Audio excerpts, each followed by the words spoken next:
This video is part of the Iron Orchid Designs Spring Release Party playlist. If you want to see other tutorials featuring the new release items, please find the link to the playlist in the description below or visit the Iron Orchid Designs YouTube channel. Hi, it's Shannon with Pick & Moose Vintage, and I'm here with another paint inlay idea. So I really love the new paint inlay Melange, and it has so many neat little sunflowers, flowers, intricate designs, bees. So I have this really cool old watering can here. You can see it still has the original spout. It's been painted white, but I was thinking that I need to put this sunflower on here. So that's what I'm going to do. Now, it will be a little tricky because it's been beat, battered, and it's been through a lot. So, and it has some ridges. So we're just going to go with it. It's not going to be perfect, but that's okay.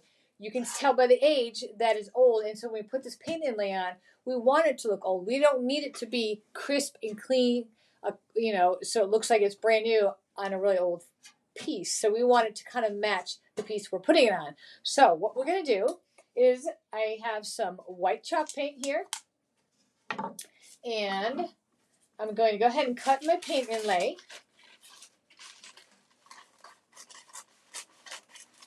I'm only using the sunflower. I'll save that for another project. Now, I could choose to use the stem or the stalk and the leaves, or I could just choose to cut them out. I'm going to leave them on because they add to it, and I'll just add it here at the bottom. And then there's some words here too. So I'm going to use that on here.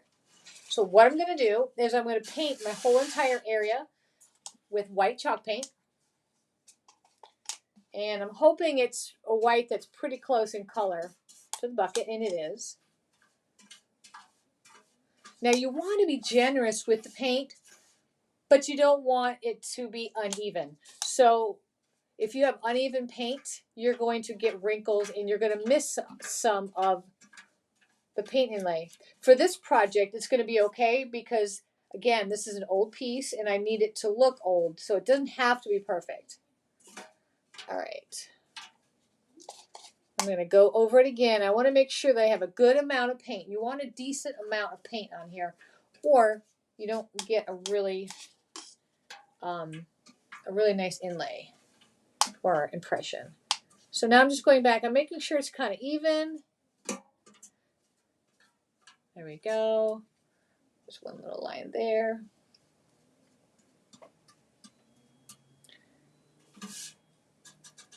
Okay, so here we go. I'm going to put this to the side, the paint, and we're going to stick the sunflower on.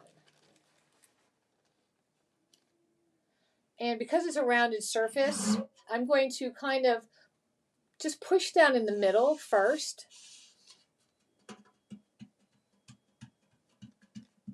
And then I'll push it out and around. And I'm just doing it ever so lightly.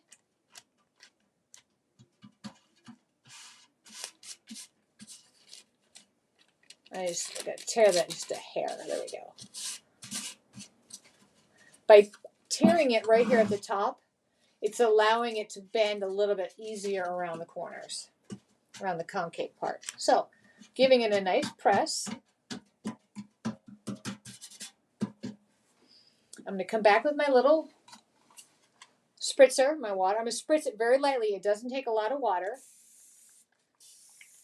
And then I'm just going to use this cloth, and I'm just going to just push it into the paint. And because it's ridged here, I'm making sure I'm pushing it down. I want to make sure that I push each part of this paint inlay down.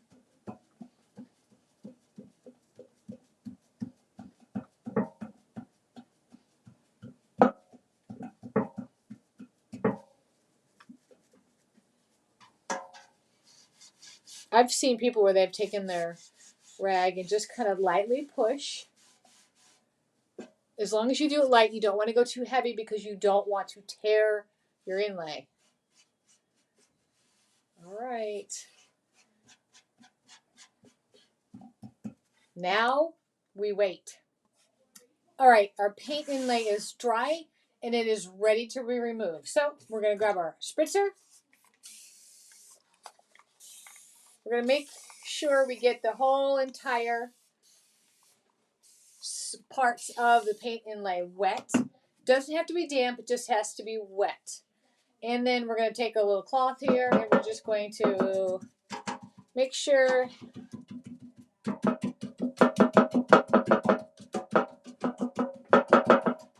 we go. I'm just going to spritz a little bit more.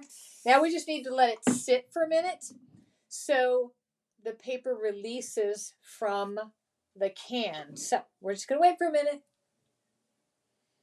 I'm really excited to see how this one turns out. I think this one was perfect for the watering can. Look at this. Nice old cute vintage watering can. All right, I'm going to peek at the corner. All right, let me put that corner up here on the camera. So again, I'm just going to lightly pull. I'm not taking it off like a Band-Aid. I'm just lightly. Now you can see right here, the paint is still wet. That is because there's that big ridge here and the paint pooled up there and that wasn't quite dry yet, but everything else is dry. So we might encounter that along some of the other ridges, but that's okay. Again, we're not going for an entire crisp, clean impression on this one because it is an old can and we want to make sure that it stays true to the can itself because it's old and has lots of dents, but look how nice it's coming off.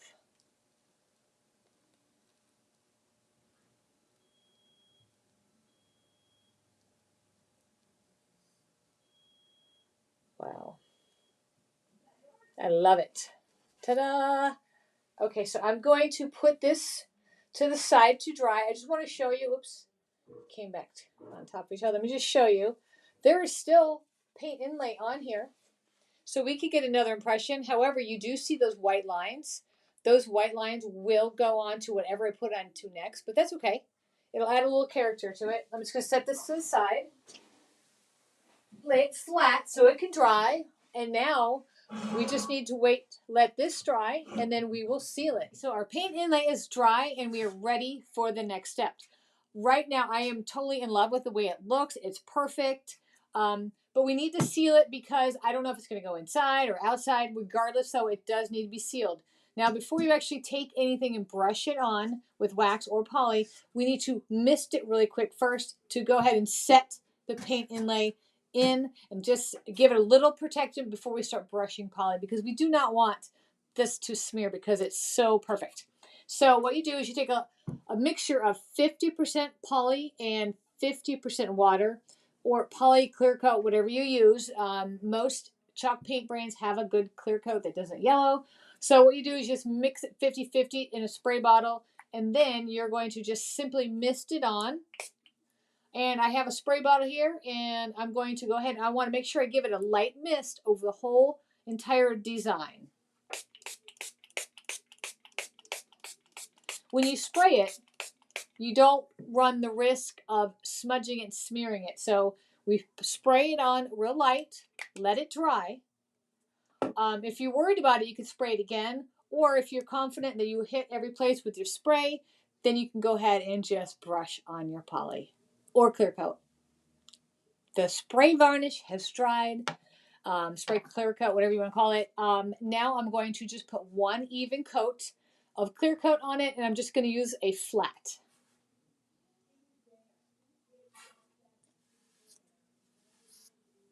And I'm just putting one nice thin coat on it.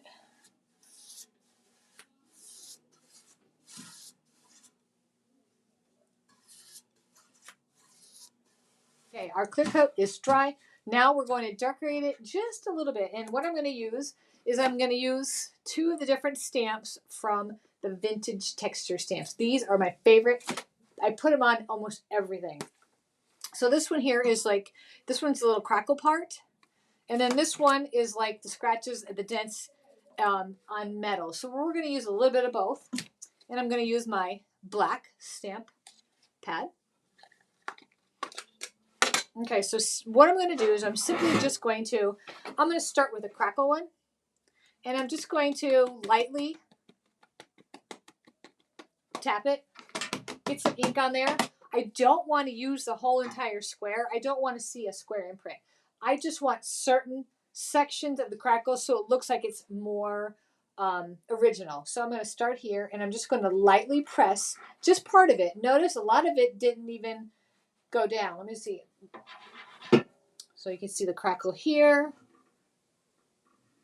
And we're going to do some up here. It doesn't have to have so much ink, but you can see just light enough. Look at that. Do some over here. Now you notice each time I use it, the ink gets a little bit lighter, but look how it looks natural that it's cracking. I'll do a little bit more over here. I'm going to kind of do it on the bend, up to the transfer, or the paint inlay. But see how it looks? Looks very, very natural. And with some of the remaining ink that I can see that's on it, I'm just going to put some up the spout area. Very light. See that right here? Let me show you. Look at that. You see how very light that is? But it's perfect. Okay, now what we're going to do is we're going to use part of the metal distress part. Get some ink on that. And I'm going to do the same thing just with this different stamp. But I'm going to go up here.